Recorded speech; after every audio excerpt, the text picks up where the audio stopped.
So recently Enlisted has added China with the new Burma update, and there's a lot of good things and there's a lot of bad things. One of the facts is that they've added China, which is something that most people wanted. They've also added the French, and they've also done it pretty soon with an event.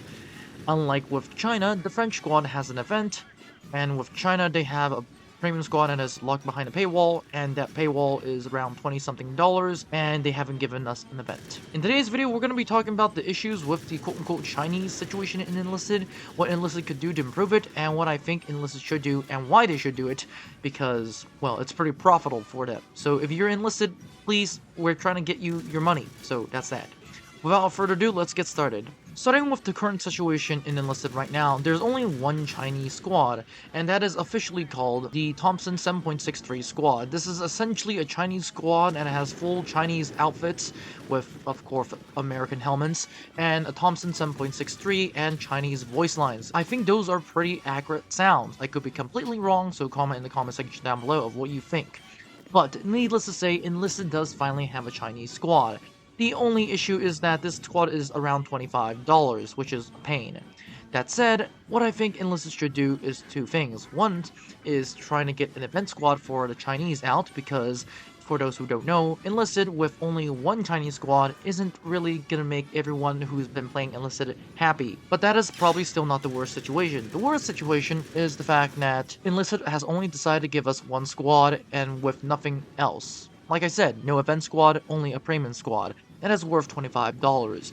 In my personal and humble opinion, I think Enlisted should definitely give us an event squad, and if they have the chance, they should give us Chinese squads in their own separate tech tree. The same could be said about the French, but if we're doing China right here, I think China is more profitable for Enlisted in the long run. And why is that? And that mainly comes down to one thing, and that is the population numbers. For example, China has a larger population number than France. But what I mean is that if the more players you have, the more likelihood you can get your money. And while you're at it, you can also bring premium squads for China, and I know for a certain fact that people would buy them. Case in point, I was playing the Burma update the second it dropped, and I found myself in a game with 5 guys holding 7.63 Thompsons, running Chinese squads and Chinese names.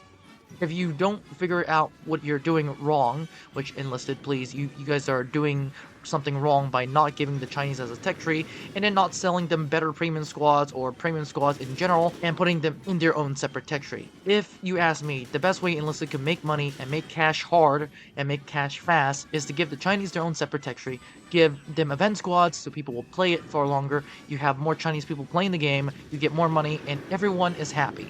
Because the player base is happy, the players from China are happy, you guys are happy because you're getting the money, so everyone's happy. Of course, as a player's perspective, I do think we need an event squad for China. I would actually be kind of sad if there isn't. So, that's that. Personally, it's a win-win situation. Please, Enlisted, I'm just asking you, can you please just add China as a tech tree? If not add China as a tech tree, add Chinese squads, because everyone stands the benefit, especially Enlisted itself. So, that's that. Without further ado, guys, have a great day, and I'll see you in the next one.